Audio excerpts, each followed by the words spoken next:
Hi friends, मेरे digital classes में आप लोग का बहुत बहुत स्वागत करता हूं। तो फ्रेंड्स, आज हम छत्तीसगढ़ के जो महत्वपूर्ण करंट अफेयर्स आपके एग्ज़ाम में पूछे जा सकते हो क्वेश्चन लेके आए हैं, जो कि आपके एग्ज़ाम में पूछे जा सकते हैं। CGSI में फ्री के लिए 2022 के करंट अफेयर्स से जो आपके पिछले 6 महीने का जो कि क्वेश्चन से बन सकते हैं, वो क्वेश्चन आपको कराया जा रहा है, जो कि एग्ज़ाम में डायरेक्ट पूछा जा सकता है। तो स्टार्ट करते हैं आज के करंट अफेयर्स।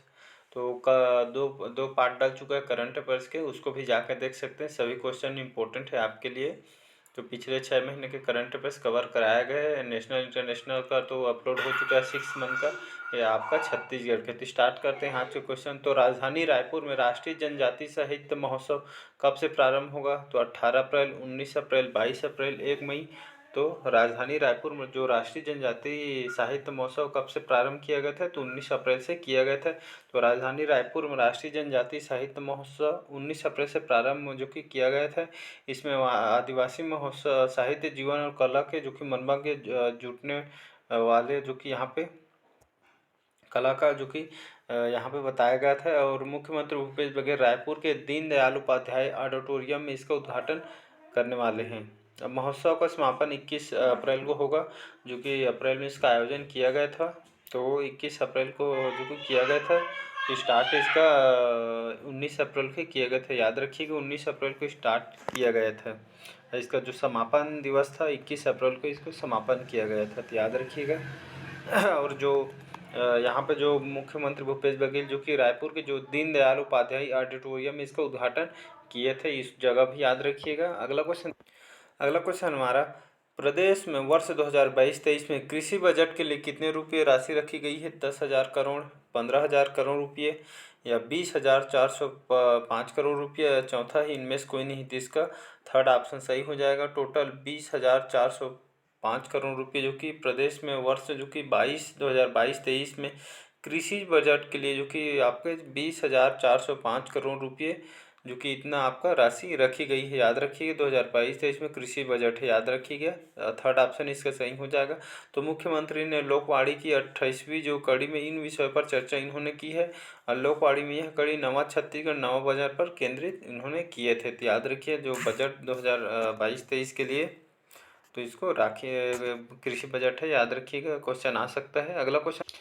अगला क्वेश्चन देखते हैं। हमारे बजट के कुल प्रावधान में 33% राशि अनुसूचित जनजाति के लिए, कितने प्रतिशत राशि अनुसूचित जाति के लिए है? तो आपका 9%, 10%, 12% या चौथा है 15%।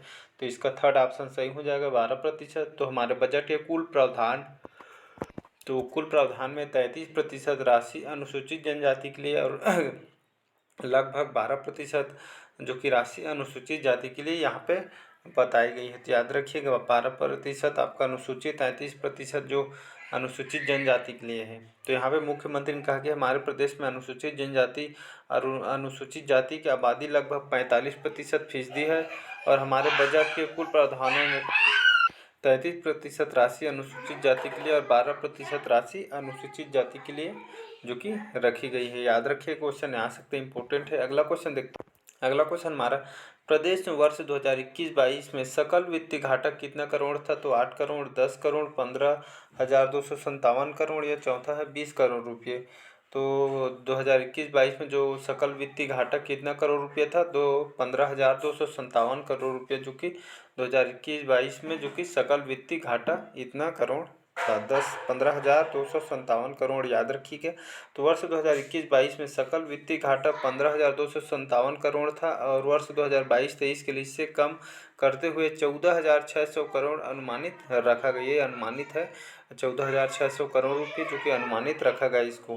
तो इसमें 3,400 करोड़ जो कि 50 वर्षीय ब्याज मुक्त ऋण की राशि शामिल है, जिसे कम करने पर यह घटकर 11,200 करोड़ रुपये होगा, जो वर्ष 2022-23 के लिए राज्य की आपका GSDP का केवल आपका 2.55% होगा। तो याद रखिएगा फैक्ट को, जो डाटा बताया गया है।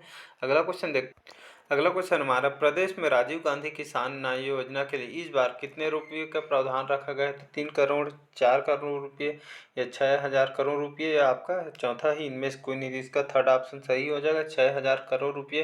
तो प्रदेश में जो राजीव गांधी किसान न्याय योजना है, जो कि इसके लिए इस बार जो आपका प्रावधान रखा गया था 6,000 करोड़ रुपये, जो कि इस योजना के लिए इस बार जो कि बजट रखा गया है। तो मुख्यमंत्री भूपेश बघेल ने राजीव गांधी किसान न्याय योजना के लिए इस बार 6,000 करोड़ रुपये का प्रावधान रखा है और साथ ही राजीव गांधी किसान न्याय योजना पर वित्तीय वर्ष भी चालू कर रहेगी और विगत 2 वर्षों में इस योजना के माध्यम से 11,180 करोड़ रुपये की राशि यहाँ पे प्रदान की गई है। तो याद रखिएगा 6,000 करोड़ रुपये जो कि प्रावधान रखा गया है राजीव गांधी किसान न्याय योजना के लिए। तो डाटा को याद रखिएगा। अगला क्वेश्चन ना, प्रदेश में किसानों को उच्च गुणवत्ता के प्रमाणित बीज दिलाने के लिए कृषक समग्र विकास योजना में कितने रुपये के बजट का प्रावधान किया जाए? 110 करोड़ रुपये, 115 करोड़ रुपये, 123 करोड़ रुपये, चौथा है 130 करोड़ रुपये। तो इसका थर्ड ऑप्शन सही हो जाएगा, 123 करोड़ रुपये। तो प्रदेश में किसानों को उच्च गुणवत्ता के जो प्रमाणित बीज दिलाने के लिए यहाँ पे जो कृषक समग्र विकास योजना के तहत आपका 123 करोड़ रुपये का बजट का प्रावधान रखा गया है। तो याद रखिएगा थर्ड ऑप्शन 123 करोड़ रुपये याद रखिएगा।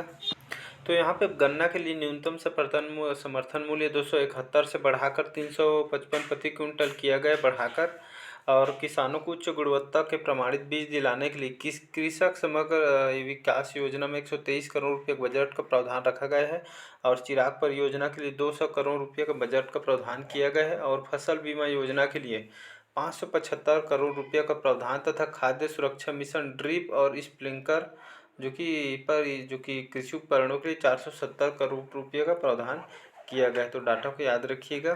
तो आपका जो गन्ना समर्थन मूल्य 271 से आपका 355 रुपये जो कि प्रति क्विंटल रखा गया है और आपका जो बीज के लिए जो कि प्रमाणित बीज दिलाने के लिए कृषक समग्र विकास योजना 23 करोड़ रुपये का बजट का प्रावधान किया गया है और चिराग परियोजना के लिए 200 करोड़ रुपये का बजट का प्रावधान किया गया है और आपका फसल बीमा योजना के लिए 575 करोड़ रुपये का प्रावधान और खाद्य सुरक्षा मिशन या ड्रिप और जो कि स्प्रिंकलर में जो कि कृषि उपकरणों के लिए 470 करोड़ रुपये का प्रावधान यहाँ पे किया गया है। तो डाटा को याद रखिए, एग्जाम में पूछ देगा।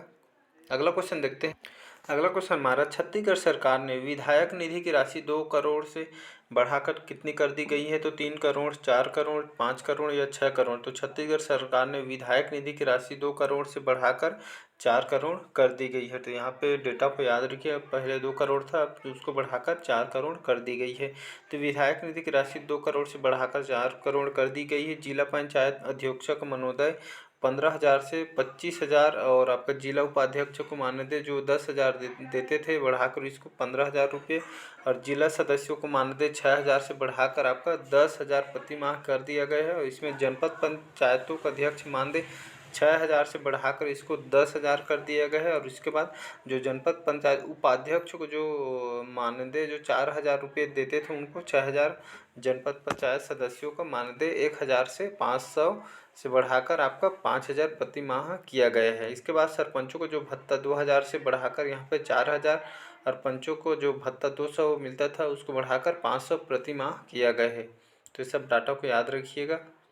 अगला क्वेश्चन हमारा, लोकवाड़ी बस्तर संभाग के जिलों में नारंगी वन क्षेत्र में से कितने हेक्टेयर भूमि राजस्व मद में वापस दर्ज की गई है? तो 10 हेक्टेयर, 10,000 हेक्टेयर, 15,000 हेक्टेयर, 30,439 हेक्टेयर, चौथा 50,000, 10,000 हेक्टेयर। तो इसका थर्ड ऑप्शन सही हो जाएगा, 30,439 हेक्टेयर। तो लोकवाड़ी बस्तर संभाग के जिलों में नारंगी वन क्षेत्र में लगभग 30,439 हेक्टेयर भूमि राजस्व मद में वापस दर्ज की गई है। तो याद रखिए थर्ड ऑप्शन 30,439 हेक्टेयर। तो बस्तर संभाग के जिलों में नारंगी वन क्षेत्र में 30,439 हेक्टेयर भूमि राजस्व मद में वापस दर्ज की गई है और इससे वहाँ के निवासियों को कृषि व्यवसाय हेतु पट्टे दिए जा सकेंगे, जो कि नए उद्योगों की स्थापना यहाँ पे की जा सकती है। तो याद रखिएगा डाटा को। अगला क्वेश्चन हमारा, लोकवाड़ी मुख्यमंत्री सुगम सड़क योजना के लिए कितने करोड़ का बजट का प्रावधान किए गए? 10 करोड़, आपका 100 करोड़, 150 करोड़ या 200 करोड़। तो इसका थर्ड ऑप्शन सही हो जाएगा, 150 करोड़। तो लोकवाड़ी मुख्यमंत्री सुगम सड़क योजना के लिए लगभग आपका 150 करोड़ रुपया जो कि बजट का प्रावधान किया गया है आपके सुगम सड़क या मुख्यमंत्री सुगम सड़क योजना के लिए। तो 150 करोड़ का बजट का प्रावधान किया गया है, याद रखिएगा।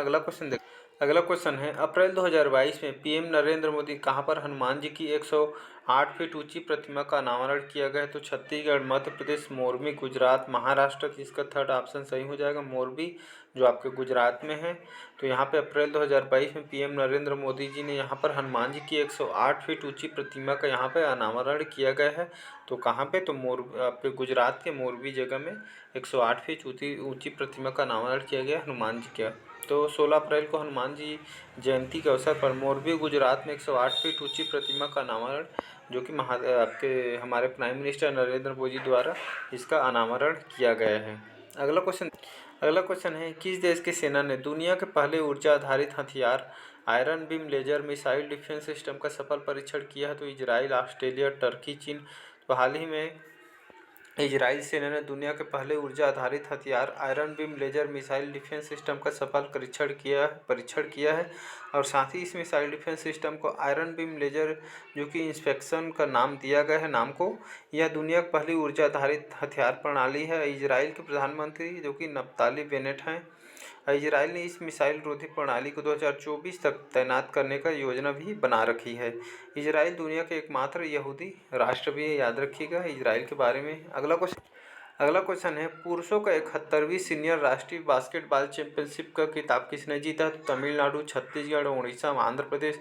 तो इसका फर्स्ट ऑप्शन सही हो जाएगा, तमिलनाडु। तो पुरुषों को जो 71वीं सीनियर राष्ट्रीय बास्केटबॉल चैंपियनशिप में, जो कि तमिलनाडु राज्य ने यहाँ पे खिताब इन्होंने जीता है, जो कि राष्ट्रीय बास्केटबॉल चैंपियनशिप ने तमिलनाडु ने जो कि खिताब जीता है पुरुषों की 71वीं सीनियर राष्ट्रीय बास्केटबॉल में।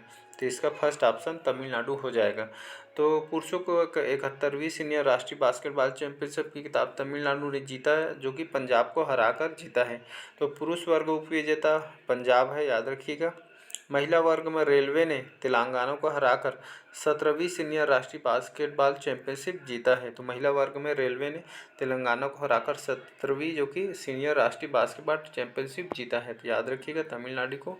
अगला क्वेश्चन हमारा, किस भारतीय अर्थशास्त्री को मैल्कम आदिसेसिया पुरस्कार 2022 के लिए चुना गया है? तो प्रभात पटनायक, प्रभात सोनकर, प्रभात कश्यप, चौथा ही इनमें से कोई नहीं। इसका फर्स्ट ऑप्शन सही हो जाए, प्रभात पटनायक।